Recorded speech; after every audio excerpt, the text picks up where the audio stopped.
Capítulo 12. Será que esta pá é de verdade? Acontecimento na calada da noite, parte 2. Depois de adormecer profundamente, o menino teve um sonho que pareceu muito real. Ele sabia que estava sonhando e se sentia um pouco aliviado por isso. Se sei que isso é um sonho, então o que aconteceu antes não foi um sonho. Aquilo aconteceu de verdade, sem dúvida. Até porque consigo distinguir o que é sonho do que é realidade. No sonho, o menino saiu para o quintal deserto na calada da noite e abriu o buraco com a pá que estava encostada no tronco da árvore de pé. Como o buraco tinha acabado de ser tapado por aquele homem alto e esquisito, abri-lo não foi muito difícil. Porém, como o menino tinha apenas 5 anos, ficava sem fôlego só de segurar a pá pesada. Além do mais, como estava descalço, a sola dos pés estava muito gelada. Mesmo assim, respirando com dificuldade, ele cavou o buraco para encontrar o embrulho de tecido que tinha acabado de ser enterrado pelo homem. O pássaro de corda não cantou mais. O homem que subiu no pé do pinheiro também não apareceu. Tudo ao redor estava silencioso, a ponto de machucar os ouvidos. Parecia que todos tinham sumido. Bom, tudo bem, porque isso é um sonho, pensou o menino. Já o canto do pássaro de corda e o homem que parecia papai e tinha subido na árvore não faziam parte do sonho e eram bem reais. Por isso, não deveria haver nenhuma relação entre as duas coisas. Mas que curioso, refletiu o menino. No sonho, estou abrindo o buraco que acabou de ser tapado na realidade. Então, como posso distinguir o que é sonho do que não é? Por exemplo, será que esta pá é de verdade ou faz parte do sonho? Quanto mais pensava, menos o menino entendia. Por isso, parou de pensar e voltou a se concentrar no trabalho de abrir o buraco. Até que a ponta da pá tocou o embrulho do tecido. O menino removeu a terra com cuidado para não danificar o embrulho. Se ajoelhou e enfiou a mão dentro do buraco. Não havia nenhuma nuvem no céu e a lua cheia iluminava a superfície da terra com sua luz úmida sem que nada a obstruísse. Por mais estranho que pareça, no sonho o menino não sentiu nenhum tipo de medo. O que o guiava era a curiosidade mais forte do que tudo. Quando abriu o embrulho, encontrou um coração humano com a mesma cor e o mesmo formato de um que ele tinha visto em um livro ilustrado. O coração ainda tinha uma cor forte, continuava vivo e se mexia como um bebê recém-abandonado. A artéria cortada já não bombeava mais sangue, mas o coração continuava pulsando forte. O menino escutou as batidas fortes bem no seu ouvido.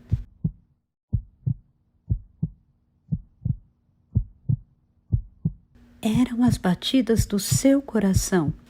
O coração desenterrado e o coração do menino batiam em sintonia, alto e com força, como se conversassem. O menino controlou a respiração e tentou se convencer. Não preciso ter medo. Era apenas um coração humano sem nada de errado. Já tinha visto a ilustração de um no livro ilustrado. Todas as pessoas têm um coração. Eu também tenho. Com movimentos tranquilos, o menino envolveu com o tecido o coração que ainda batia, devolveu o embrulho ao fundo do buraco e cobriu com terra. Em seguida, nivelou o chão com os pés descalços para que ninguém percebesse que o buraco tinha sido aberto e deixou a pá encostada no tronco da árvore do jeito que tinha encontrado. O chão estava frio como gelo.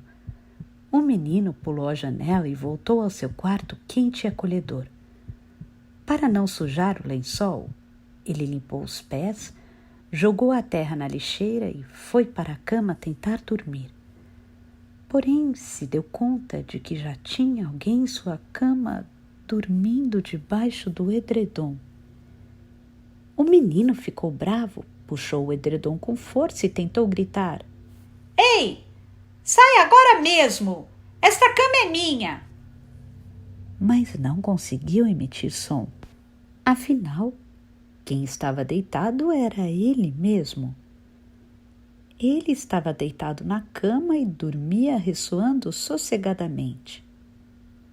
De pé, o menino ficou sem palavras e sem reação. Se eu já estou dormindo aqui, onde eu vou dormir? Nessa hora, o menino sentiu medo pela primeira vez. Um medo capaz de arrepiar até o último fio de cabelo do corpo. O menino tentou gritar em voz alta.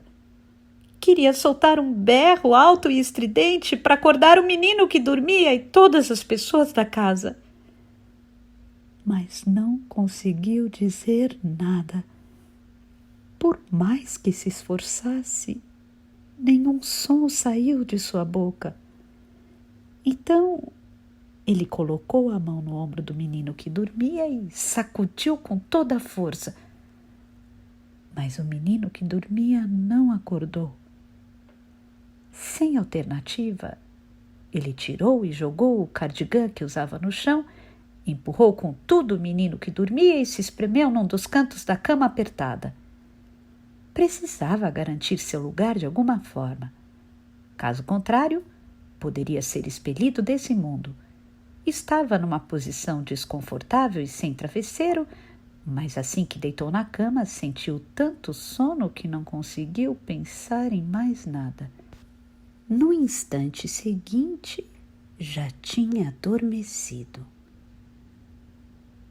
Quando acordou na manhã seguinte, o menino estava deitado sozinho no meio da cama com o travesseiro debaixo da cabeça, como sempre.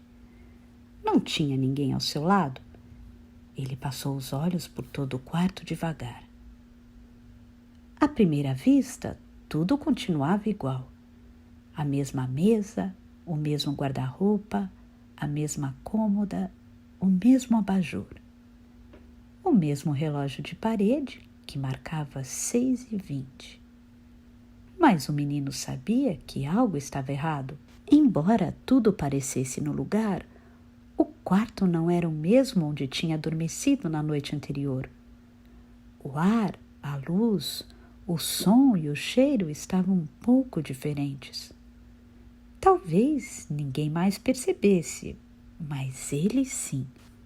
O menino tirou o edredom e observou todo o seu corpo. Tentou mover os dedos das mãos um a um. Tudo certo. Com os pés também. Ele não sentia dor nem coceira. Em seguida, saltou da cama e foi ao banheiro fazer xixi. Diante do espelho da pia, verificou o reflexo de seu rosto. Tirou a camisa do pijama, subiu na cadeira e viu seu pequeno corpo branco refletido no espelho. Não havia nada de diferente. Mas mesmo assim, algo estava diferente. O menino sentiu que estava dentro de outro recipiente que não era o seu. Percebeu que ainda não estava muito familiarizado com seu novo corpo. Sentiu que havia algo incompatível com seu eu original. Sentiu um medo súbito e tentou chamar sua mãe. "Mamãe!" Nenhum som brotou de sua garganta. Suas cordas vocais não conseguiram fazer vibrar o ar como se a própria palavra mamãe tivesse sumido da face da terra. Mas depois, ele percebeu que não foram as palavras que tinham sumido da face da terra. Capítulo 13. Tratamento secreto de M. Abre aspas. Mundo das celebridades contaminado por esoterismo. Fecha aspas. Revista mensal XXX, dezembro. Abre parênteses. A parte inicial foi omitida. Fecha parênteses. Ao que parece, os tratamentos esotéricos tão na moda no mundo das celebridades são difundidos boca a boca e, em alguns casos, os grupos ocultistas chegam a atuar quase como uma espécie de organização secreta. Como no caso da atriz M, 33 anos. M começou fazendo pontas em novelas e, depois do reconhecimento, passou a interpretar papéis importantes na TV e nos cinemas. Há 6 anos, ela se casou com um jovem empresário, dono de uma imobiliária de médio porte. Durante os 2 primeiros anos, dizem que o casal levou uma vida tranquila e sem problemas, com os negócios do marido indo bem e ela decolando na carreira de atriz. Depois dos primeiros anos de lua de mel, o restaurante e a loja que o marido tinha aberto em Roppongi no nome dela começaram a dar prejuízo, cheques sem fundos foram emitidos e M teve que arcar com todas as dívidas. Parece que, desde o início, ela não estava muito empolgada em abrir esses estabelecimentos em seu nome, mas tinha cedido diante da insistência do marido, que fazia questão de ampliar os negócios. Há quem considere que ele caiu em um golpe.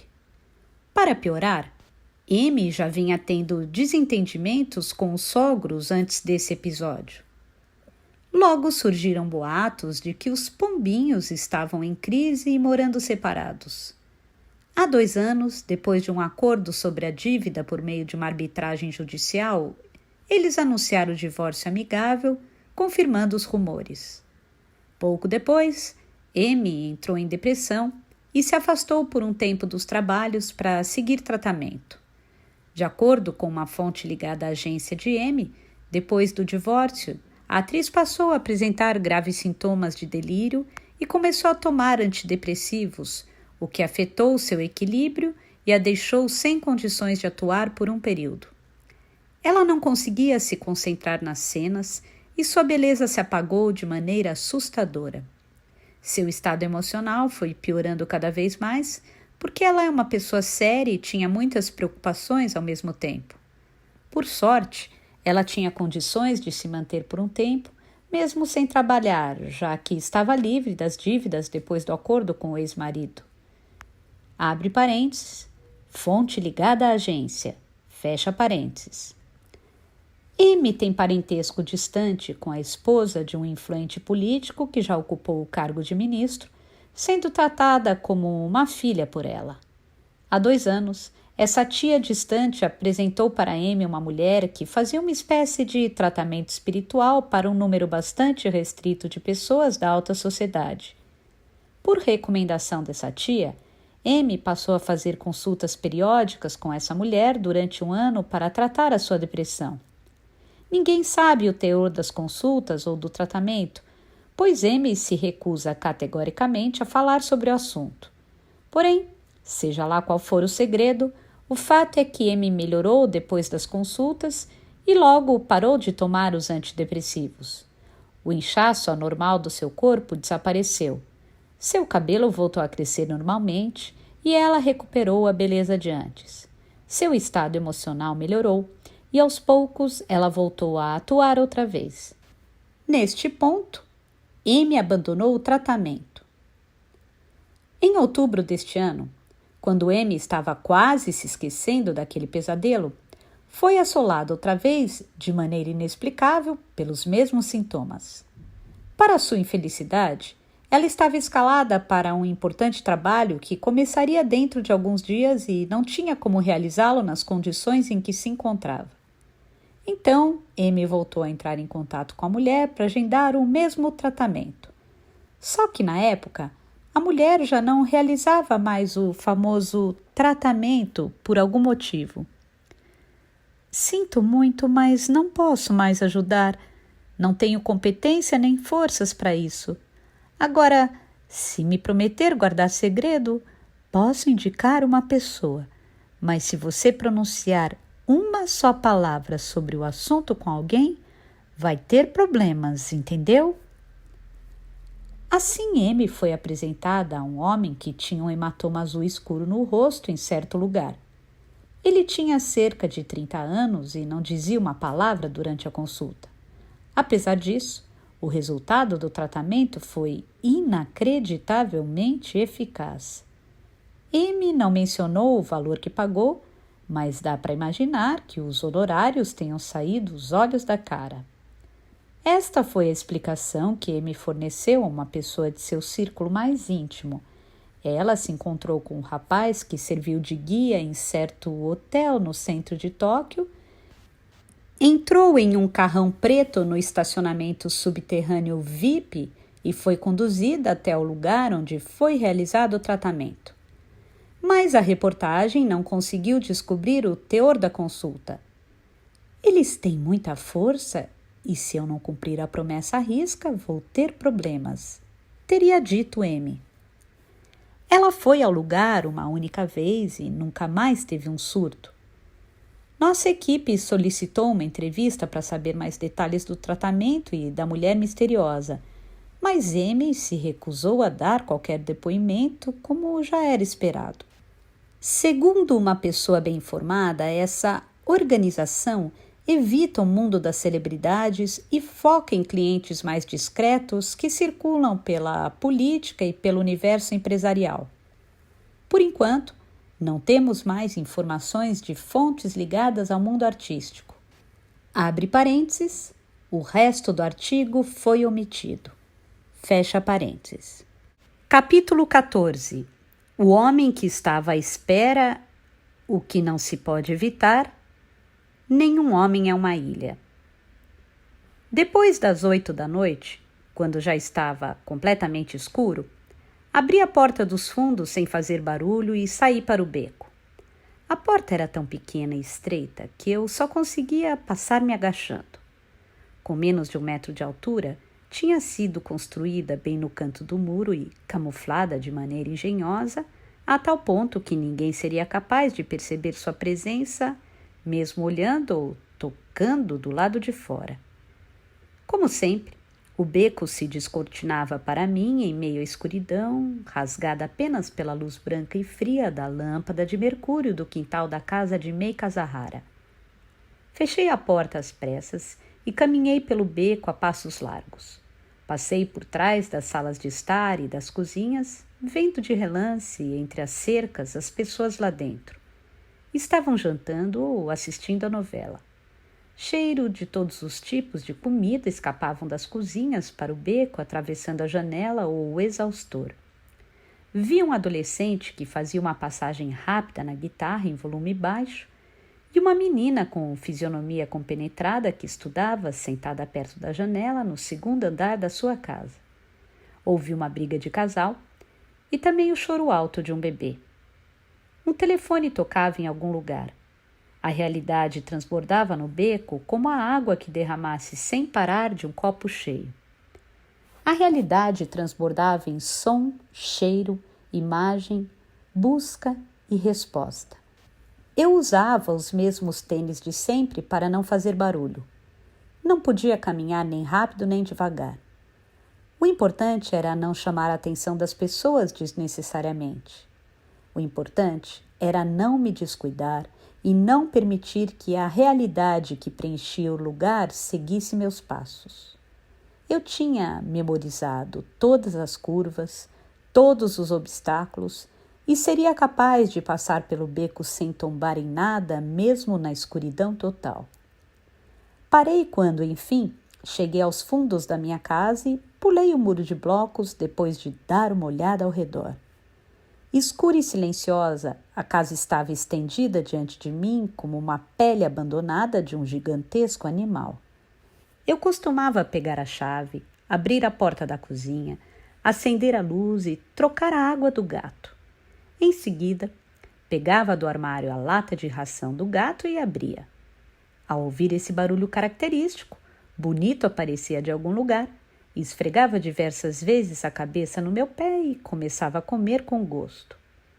Como Canela sempre me preparava o jantar na mansão, Em casa eu só pegava uma cerveja da geladeira e fazia uma salada simples ou comia um pedaço de queijo. Enquanto tomava cerveja, eu pegava o gato no colo e verificava seu calor e sua fofura com a mão. Confirmava assim que tínhamos passado mais um dia em lugares diferentes e que estávamos outra vez em casa. Nesse dia, tirei os sapatos e estendi a mão para acender a luz da cozinha, como sempre fazia. Foi quando senti a presença de algo e me contive, a mão parada na escuridão. Agucei bem os ouvidos e inspirei o ar lentamente. Não escutei nenhum barulho, mas senti um leve cheiro de cigarro. Aparentemente, havia mais alguém em casa. Essa pessoa devia estar me aguardando e, minutos antes da minha chegada, sem conseguir resistir, tinha acendido um cigarro. Devia ter aberto a janela e dado umas 2 ou 3 tragadas, mas mesmo assim o cheiro persistia. Provavelmente não era alguém que eu conhecia. A casa estava trancada e, além de noz moscada casaca, eu não conhecia ninguém que fumava. E noz moscada não me esperaria em silêncio na escuridão. Minha mão procurou inconscientemente nas trevas o taco de beisebol que não estava ali, pois eu o deixava no fundo do poço. Meu coração começou a bater extraordinariamente alto.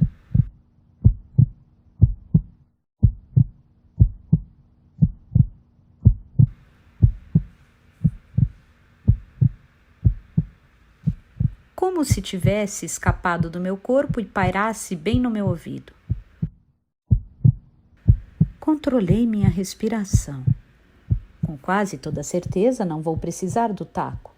Se a pessoa tivesse vindo com a intenção de me machucar, não estaria me esperando tranquilamente dentro da casa.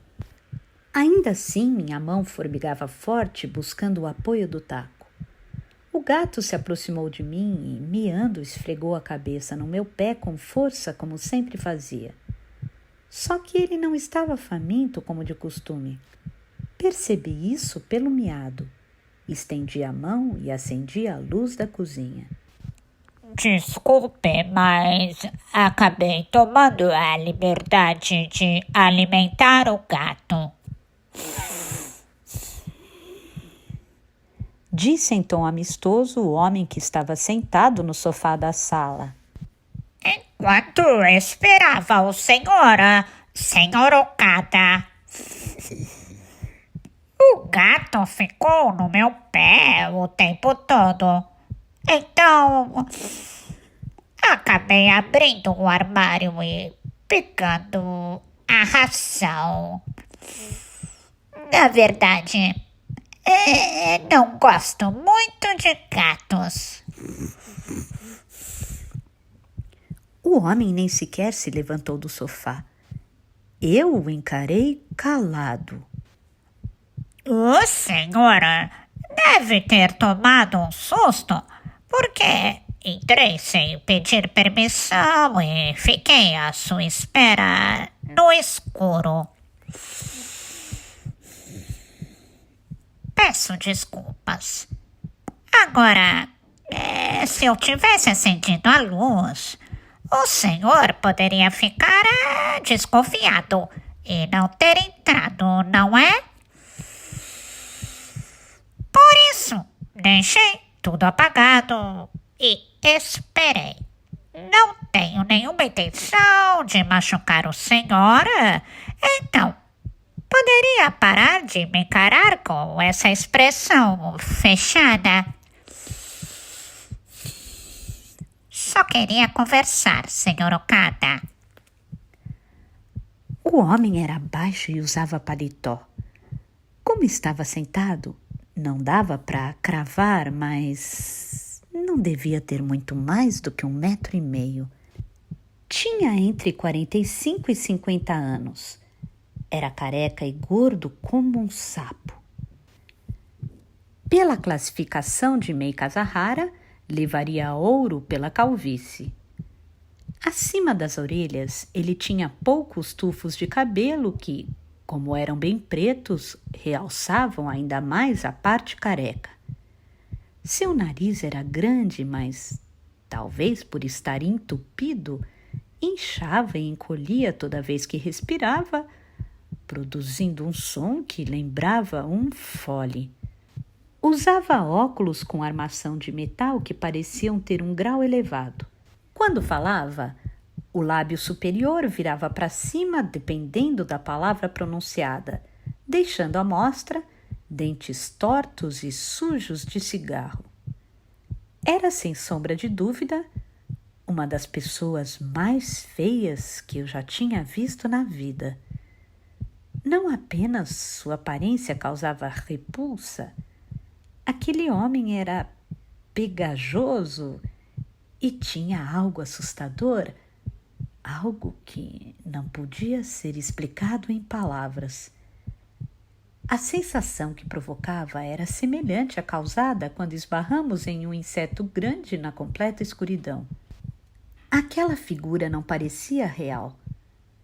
Parecia parte de um pesadelo do passado completamente esquecido.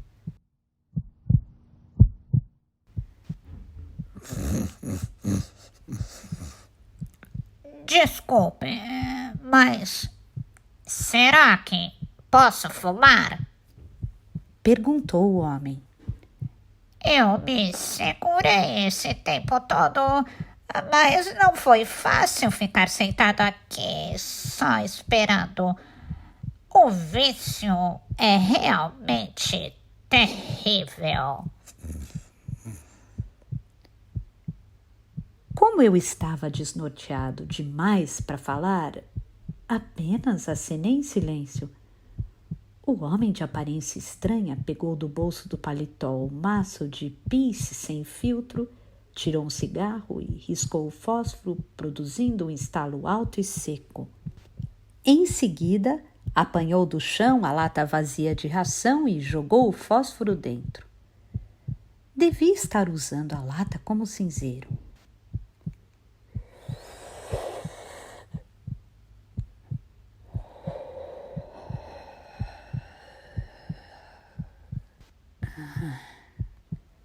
Ele deu uma longa e prazerosa tragada, juntando as grossas e peludas sobrancelhas, e até soltou um pequeno gemido emocionado. Quando puxou a fumaça com força, a ponta do cigarro queimou vermelha como uma brasa de carvão. Eu abri a porta de vidro que dava para o alpendre para fazer o ar circular. Lá fora ainda caía uma chuva silenciosa. Eu não conseguia ver nem ouvir seu barulho, mas pelo cheiro sabia que chovia. O homem usava camisa branca, gravata vermelha escura e paletó marrom, tudo de baixa qualidade e muito puído. A cor do paletó lembrava um carro vermelho pintado às pressas por um amador e as profundas rugas do paletó e da calça pareciam uma foto aérea e provavelmente nunca sairiam do tecido. A camisa branca estava amarelada e um dos botões na altura do peito cairia a qualquer momento. As roupas do homem pareciam ter um tamanho 1 ou 2 números menor. O primeiro botão de cima para baixo estava desabotoado e o colarinho torto e frouxo. A gravata tinha uma estampa curiosa que lembrava um ectoplasma deformado e o nó parecia nunca ter sido refeito desde a época dos Osmond Brothers. Saltava aos olhos que aquele homem não tinha nenhum interesse nem fascínio algum por roupas. Simplesmente vestia qualquer coisa por pura necessidade, por não poder se encontrar pelado com as pessoas. Havia até certa malícia no seu modo de vestir. Talvez ele fosse capaz de usar as mesmas roupas todos os dias até rasgarem, descosturarem e se decomporem, como um camponês da montanha que explorasse seu burro de sol a sol até o animal morrer.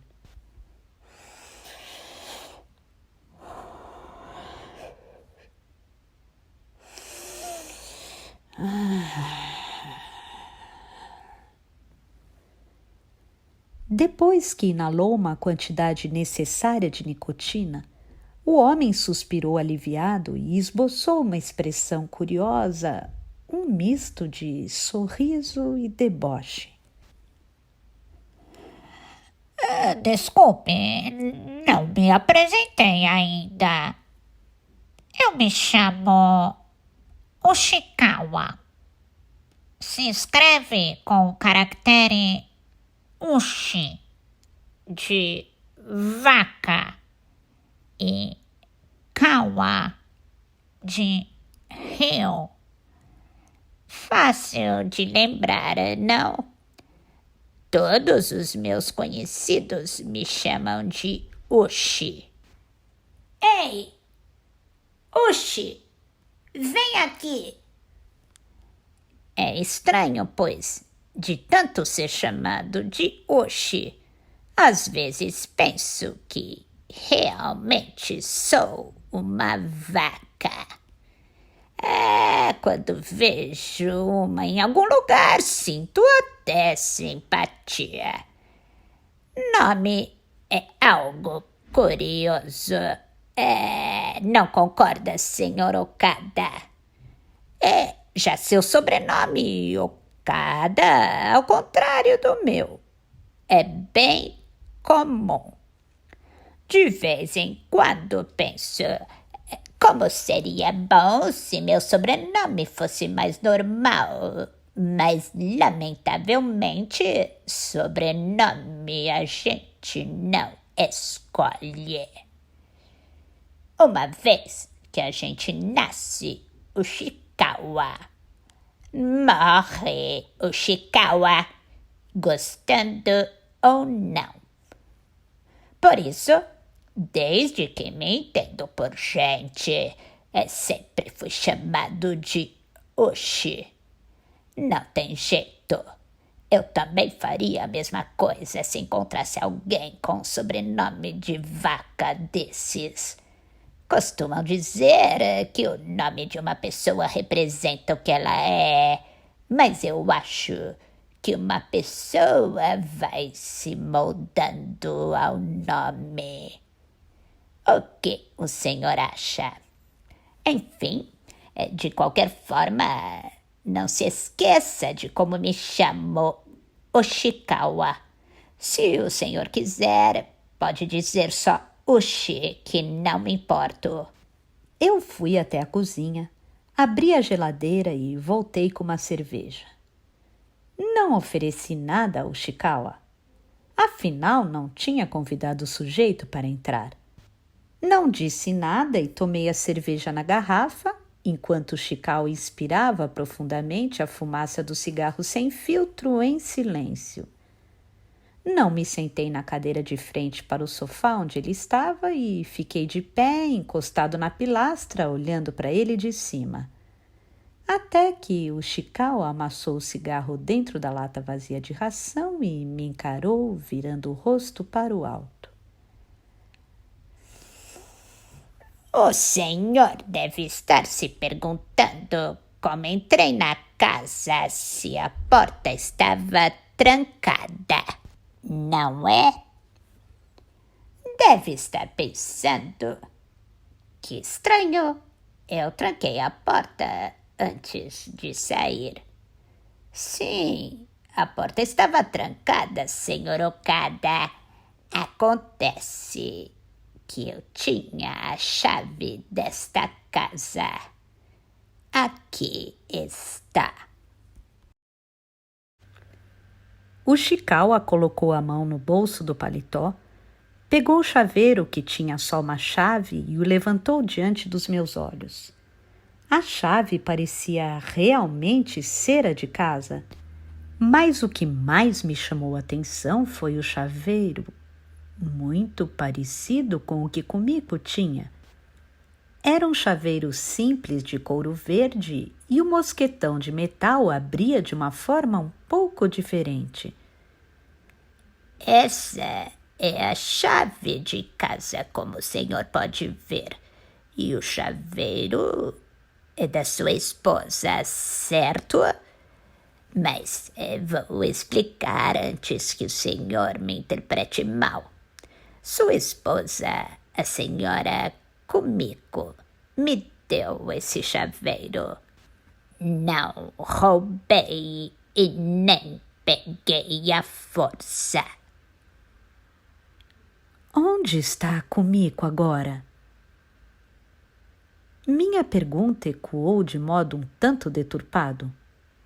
O Chikawa tirou os óculos, observou as lentes por um momento, como para verificar se estavam embaçadas, e os colocou de novo no rosto. Sei onde a senhora Kumiko está. Na verdade, estou encarregado de cuidar dela. Cuidar de Kumiko? Sim, cuidar, mas não do jeito que a senhora está pensando. Não se preocupe, disse o Chikawa rindo. Quando riu, seu rosto se deformou muito e seus óculos ficaram tortos.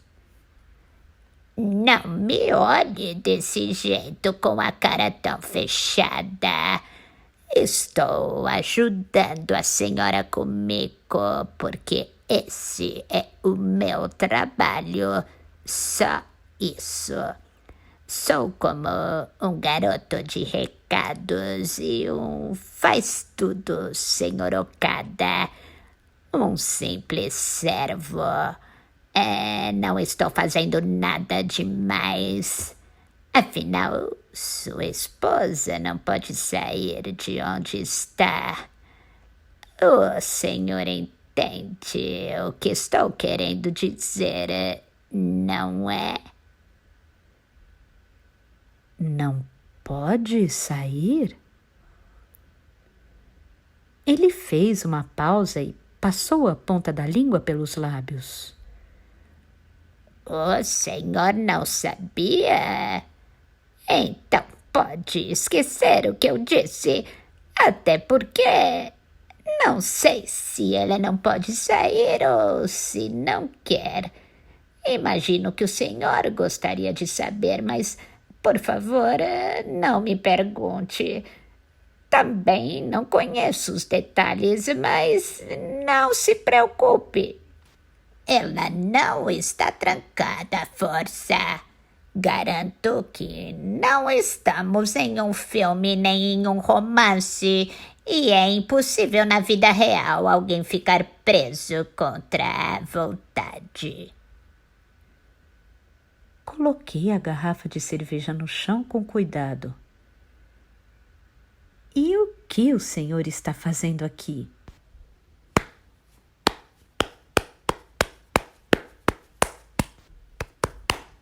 O Chikawa bateu a palma da mão no joelho algumas vezes e acenou com movimentos teatrais.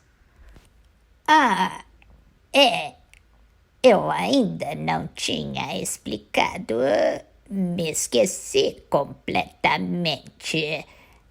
Eu me apresentei, mas me esqueci de dizer o motivo da visita por descuido. Falar de coisas desnecessárias e esquecer as coisas importantes é um defeito que tenho desde pequeno. Muitas vezes me dei mal por isso. Devia ter explicado antes. Eu trabalho para o irmão mais velho da senhora Kumiko. Eu me chamo Ushikawa. Sim, já disse meu nome. Disse também que pode me chamar de Ushi. Bom, sou uma espécie de secretário do senhor Noboru Wataya, seu cunhado. Não um secretário desses que andam ao lado de um parlamentar, claro. Quem ocupa esses cargos são pessoas mais refinadas, de certo nível. Sabe, há uma infinidade de níveis de secretário, senhor Okada, e eu sou do nível mais baixo. Se pegássemos de exemplo os espíritos, eu seria o espírito inferior, aquele que fica no canto sujo do banheiro ou do armário. Mas não posso reclamar, afinal, se com minha aparência repulsiva eu aparecesse em público, acabaria prejudicando a imagem jovial e dinâmica do Sr. Vataya. Para aparecer em público, só alguém mais elegante e com ares de intelectual. Se um velho baixinho e careca como eu aparecesse falando: "Muito prazer, sou o secretário do Sr. Vataya", viraria motivo de piada, não é, Sr. Okada? Permaneci calado. Por isso eu cuido de todos os serviços que não vêm a público, dos trabalhos feitos na surdina, a pedido do doutor, de tudo que não sai na imprensa. Sou como um violinista dos bastidores. Por exemplo, cuidar do caso da senhora Kumiko. Isso não significa que eu considere o trabalho de cuidar da senhora Kumiko algo vil e insignificante, Sr. Okada. Se passei essa impressão, foi apenas um grande mal-entendido. Afinal, a senhora Kumiko é a única irmã do doutor que a quer muito bem e para mim é uma grande honra poder tomar conta de uma pessoa tão importante assim. De verdade. Perdoe a indelicadeza, mas será que eu poderia tomar uma cerveja também? De tanto falar, fiquei com sede. O senhor não precisa nem se levantar. Eu mesmo pego. Sei onde fica. Enquanto esperava, dei uma espiadinha na geladeira, mesmo sabendo que não devia. Eu assenti. O Ishikawa se levantou, foi até a cozinha e pegou uma cerveja da geladeira. Em seguida, voltou a se sentar no sofá e tomou a cerveja direto da garrafa com vontade. Seu grande pomo de Adão tremeu um pouco na altura do nó da gravata como um ser vivo. Senhor Okada.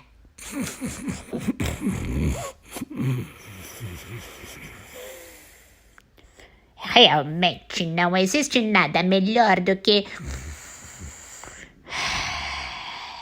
uma cerveja bem gelada no fim de um longo dia. Tem muita gente chata no mundo que diz que cerveja gelada demais não é o ideal, mas eu discordo. A primeira cerveja tem que ser estupidamente gelada, a ponto de não dar para sentir o gosto. A segunda já não precisa estar tão gelada assim, mas para mim a primeira tem que estar quase congelada a ponto de doer as têmporas. Claro, estou falando de uma preferência pessoal. Continuei de pé encostado na pilastra e dei um pequeno gole na cerveja. O Ishikawa ficou olhando para a sala por um tempo com lábios fechados. Sabe, Sr. Okada, sua esposa saiu, mas a casa do senhor continua arrumada. Fiquei impressionado. Fico envergonhado em admitir, mas não sou uma pessoa organizada. Minha casa é uma bagunça, um chiqueiro. Não lavo o banheiro há mais de um ano. Ah, me esqueci de falar. Minha esposa também saiu de casa deve ter uns 5 anos. Por isso, sei como o senhor se sente. Compaixão entre os irmãos de dor, senhor Okada. Embora essa expressão talvez não seja muito adequada.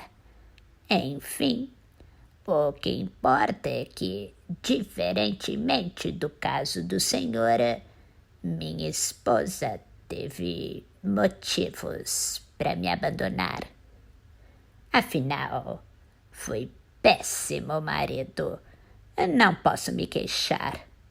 Até fico impressionado como ela me aguentou tanto tempo. Fui um marido terrível no sentido literal da palavra. Quando ficava com raiva, eu batia nela para valer. Fora de casa, nunca bati em ninguém. Sou incapaz de levantar um dedo para uma pessoa.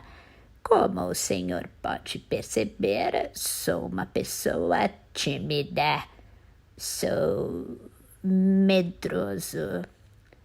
Fora de casa, sou submisso e obedeço aos outros. Ei!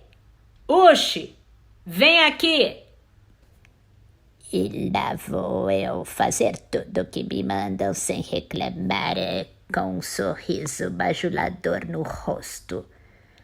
Faço cara de quem concorda 100% com os outros. Em compensação, dentro de casa, batia na minha mulher.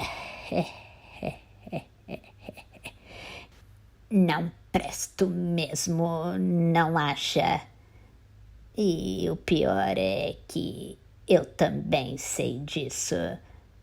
Mas eu não conseguia parar de bater, senhor Okada. Era mesmo uma doença. Muitas vezes eu batia tanto que o rosto dela ficava deformado. Dava empurrões e chutes nela. Cheguei a jogar chá quente e também a tirar coisas na coitada.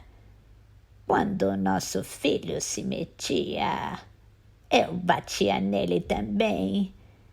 Ele ainda era pequeno, tinha 7 ou 8 anos. Mesmo assim, eu não aliviava e ia com toda a força. Sou um monstro. Mesmo tentando, não conseguia parar. Não conseguia me controlar. Eu queria parar, mas não sabia como. Terrível, não é? Até que 5 anos atrás acabei quebrando o braço da minha filha de 5 anos. Ploc! Então minha mulher perdeu a paciência comigo e saiu de casa levando os 2. Desde esse dia, nunca mais vi minha mulher nem as crianças. Eles nem entraram em contato. Não tem jeito. Estou pagando pelos meus erros. Continuei calado. O gato se aproximou dos meus pés e miou um pouco como se pedisse atenção.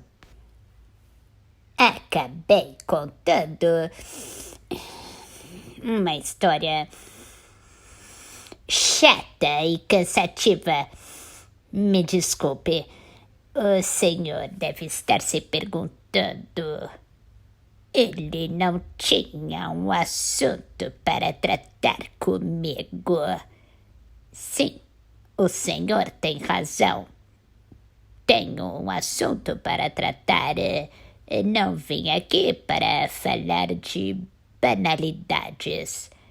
O doutor Vataya, o senhor Vataya, me pediu para passar um recado ao senhor.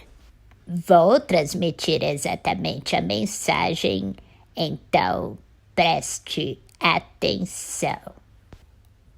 Em primeiro lugar, o doutor está considerando repensar o seu relacionamento com a senhora Kumiko. Ele diz que, se for desejo de ambas as partes, o senhor e a senhora Kumiko podem continuar casados sem a necessidade do divórcio. Por enquanto, a senhora Kumiko não deseja voltar para o senhor. Então, um recomeço está descartado no momento. Agora, se o senhor fizer questão de não se separar, se insistir em esperar mais um tempo, por ele tudo bem. O doutor não vai mais insistir no divórcio. Então, se o senhor quiser passar algum recado para a senhora Kumiko, pode me usar de intermediário. Para resumir, o doutor quer uma reaproximação, uma trégua. Esse é o primeiro assunto. O que me diz? Eu me sentei no chão e fiz carinho na cabeça do gato. Permaneci calado. O Chikawa ficou observando a cena por um tempo antes de prosseguir. Bom, o senhor quer ouvir a história até o final para poder opinar, não é? Afinal, não sabe se pode aparecer alguma surpresa. Tudo bem, vou contar até o final. Certo, vamos para o segundo assunto, que é mais complicado. É sobre uma matéria que saiu numa revista semanal a respeito da Casa dos Enforcados. Não sei se o senhor chegou a ler a matéria, mas é interessante. É bem escrita e tudo. Fala sobre um terreno amaldiçoado em Setagaya, um lugar onde muitas pessoas morreram tragicamente.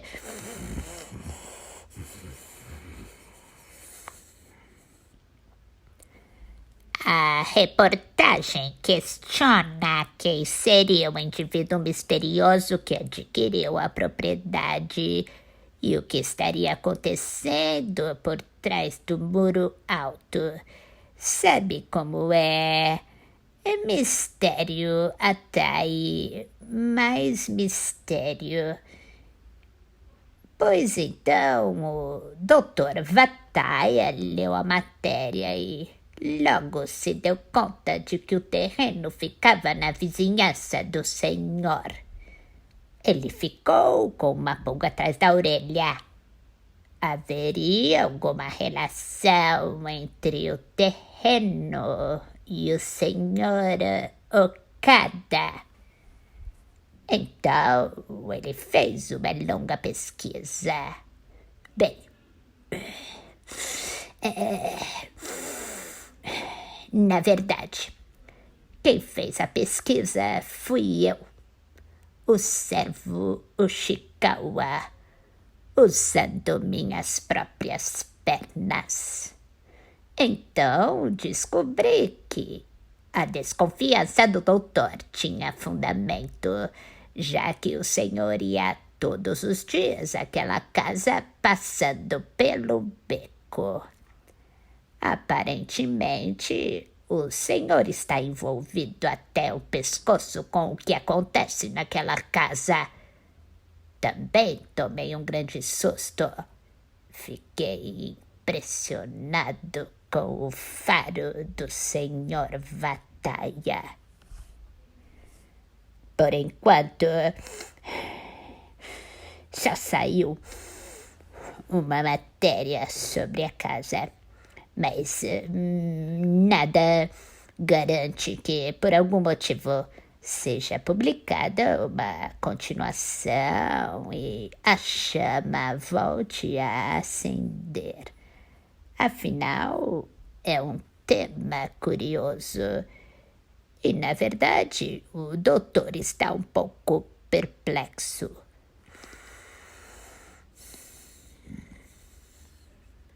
Se o nome do senhor, que é cunhado dele, vier a público por causa de um assunto tão insignificante, o doutor pode se ver envolvido em um escândalo.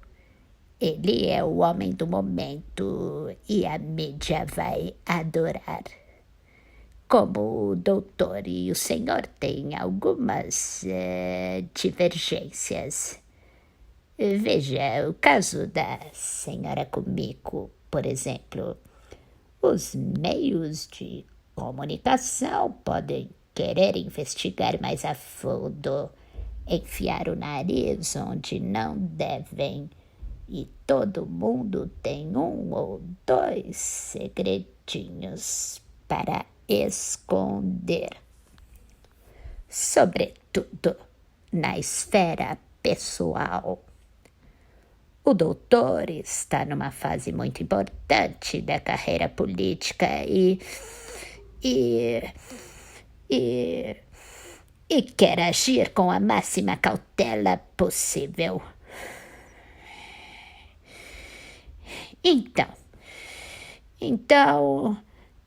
nossa conversa seria o início de uma espécie de acordo. Para resumir, a proposta é a seguinte: se o senhor cortar totalmente os vínculos com a casa dos enforcados, ele vai analisar com carinho a possibilidade de dar o aval para o senhor reatar com a senhora Kumiko. Será que o senhor conseguiu entender em linhas gerais o que acabei de dizer? Acho que sim, respondi. E o que me diz de tudo isso?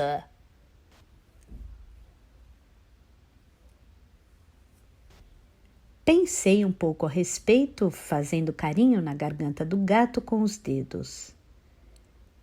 Mas por que Noburo Vataia desconfiou que eu pudesse ter alguma relação com aquela casa?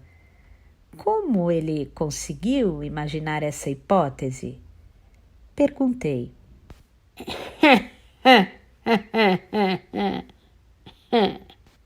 O Chikawa riu, contorcendo muito o rosto. À primeira vista, tinha achado graça, mas um examinador mais cuidadoso perceberia que aqueles olhos estavam frios e artificiais, como se fossem de vidro. Ele pegou do bolso um maço de pis amassado e riscou o fósforo. Senhor Okada, não sou capaz de responder a uma pergunta tão difícil assim. Como eu disse, sou um mero garoto de recado. Desconheço as questões mais complexas. Não passo de um pombo-correio trazendo uma carta e levando a resposta. O senhor entende, não é? Só posso dizer que o doutor não é bobo. Ele sabe muito bem como usar a cabeça e tem uma intuição fantástica. fantástica e uma influência real bem mais poderosa do que o senhor imagina, senhor Okada. E ela está aumentando a cada dia que passa. O senhor precisa reconhecer isso. Parece que o senhor não gosta muito dele por muitos motivos que não são da minha conta. E não me importo nem um pouco com isso. Mas, pelo andar da carruagem, já não é mais questão de gostar ou não. Seria bom se o senhor compreendesse isso. Se Noburo Vataya tem mesmo tanta força, deveria impedir a publicação de uma matéria como essa na revista. Seria mais fácil.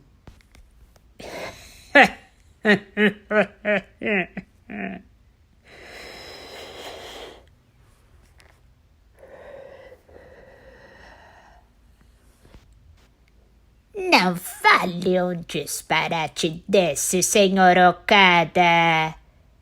Veja, fazemos parte do Japão, um país democrático bastante respeitável.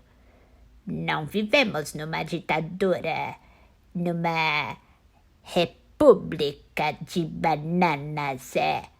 Por mais que um político tenha poder no Japão, não é fácil impedir a publicação de uma matéria em uma revista. É arriscado demais. Mesmo conseguindo mexer os pauzinhos, sempre vai ter alguém descontente. Aliás, fazendo isso, podemos chamar mais atenção ainda. É o famoso cutucar a onça com vara curta. E,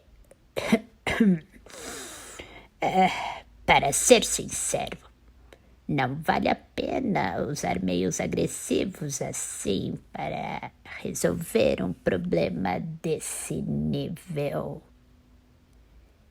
Que fique só entre nós, mas talvez, além do doutor, mais gente esteja envolvida nessa história. Talvez um pessoal barra pesada que o senhor não conhece também esteja na jogada, que poderá tomar um rumo bem diferente. Pelo menos é o que eu acho. Para fazer uma comparação com um tratamento odontológico, eu diria que o que está sendo mexido agora é apenas a parte anestesiada, senhor Okada. Por isso, não tem ninguém reclamando. Agora, daqui a pouco, a ponta da broca pode tocar no nervo sem anestesia. Se isso acontecer, alguém irá urrar de dor. Sabe, algumas pessoas podem acabar se irritando para valer. Entende o que estou querendo dizer? Não quero fazer ameaças, mas acho que o senhor está se envolvendo com gente perigosa sem perceber. Pelo visto, o Ishikawa tinha terminado de falar tudo o que queria. É melhor eu cair fora antes de me machucar? Perguntei. O Ishikawa assentiu. O que o senhor está fazendo é como brincar com fogo. Pode ser perigoso. Entendo. Quer dizer que posso causar problemas a Noburo Vataya? Então, se eu cair fora, vão me deixar falar com Kumiko. O Ishikawa assentiu de novo. É mais ou menos isso. Tomei um gole de cerveja. Em primeiro lugar, eu vou recuperar a Kumiko pelos meus próprios meios. Não pretendo contar com a ajuda de Noburo Vataya em hipótese alguma. Não preciso recorrer a ele. Você tem razão. Eu não gosto dele. Mas não é nem questão de gostar ou não, como você mencionou. O buraco é muito mais embaixo. O problema é que não consigo aceitar a própria existência desse homem. Por isso, não tem acordo. Passe o recado a ele. Ah, e outra coisa. Não quero que o senhor entre na minha casa nunca mais sem a minha autorização. Isto aqui não é saguão de hotel nem uma sala de espera da estação. O Ishikawa estreitou os olhos por trás dos óculos e me encarou por um momento. Aqueles olhos não se moviam e eram desprovidos de qualquer emoção, embora não fossem inexpressivos. Porém, a expressão estampada era provisória, criada apenas para o momento. Em seguida, o Ishikawa levantou um pouco a palma da mão direita, grande demais para o seu corpo, como se verificasse a chuva que caía. Entendi muito bem seu ponto de vista. Desde o começo, eu achava que a negociação não seria fácil. Por isso, sua resposta não me surpreende. Sou um sujeito que não costuma ficar muito assustado. Entendo muito bem como o senhor se sente e é bom que deixe tudo às claras. O senhor não enrola e abre logo o jogo. É bem compreensível. Quando recebo uma resposta toda sinuosa, sem saber ao certo se é branco ou preto, tenho muito trabalho para transmitir de maneira compreensível. Sabe, não é fácil ser pombo-correio e, nesse universo, respostas confusas são bastante comuns. Não estou reclamando, mas é que todo dia me deparo com enigmas piores que o da esfinge.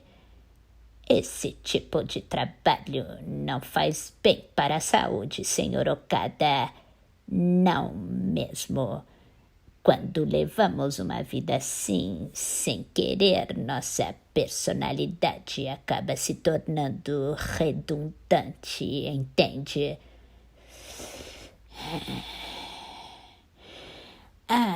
A gente se torna desconfiado e acaba pensando sempre no avesso do avesso.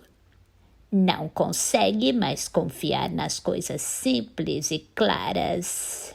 Realmente é um problema.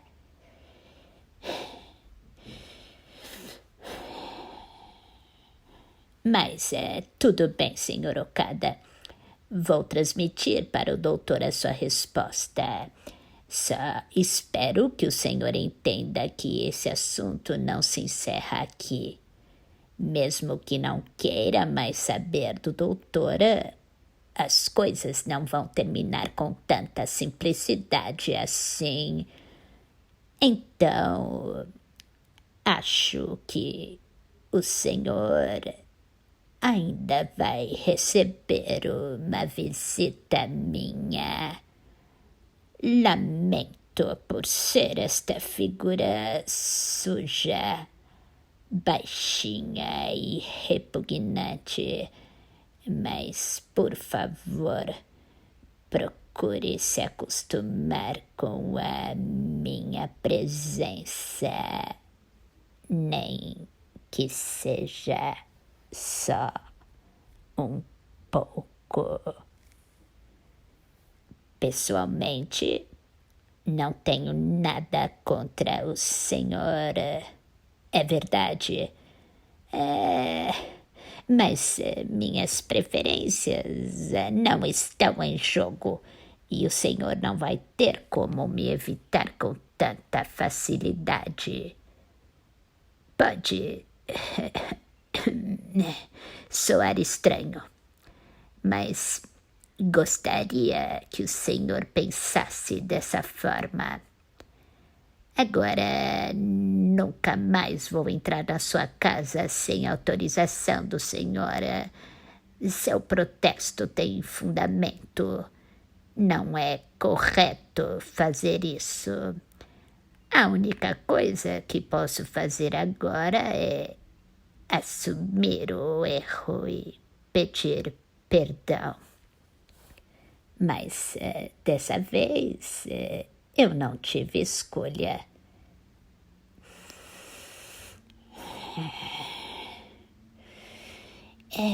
Gostaria que o senhor também entendesse isso. Nem sempre sou indelicado assim. Também sou uma pessoa normal, apesar de não parecer. Da próxima vez, ligo primeiro, como todo mundo. Tudo bem assim? Vou deixar o telefone tocar 2 vezes, desligar e ligar de novo. Então, quando o senhor ouvir essa sequência, por favor, atenda. Pois é. O idiota do Ushikawa quer algo de mim. Tudo bem? Atenda sem falta. Caso contrário, serei obrigado a entrar na casa por conta própria. Sabe, não gostaria de fazer isso. Mas, como trabalhador assalariado, preciso balançar o rabo e fazer o que o chefe manda com o máximo de esforço. O senhor entende, não é? Não respondi. O Ushikawa apagou a guimba de cigarro no fundo da lata de ração e conferiu o relógio de pulso como se lembrasse da hora. Ora, acabei me estendendo um pouco. Desculpe entrar na sua casa sem permissão, falar tanto e pedir cerveja. Sinto muito. Como disse, sou um pobre diabo sem ninguém para me esperar em casa.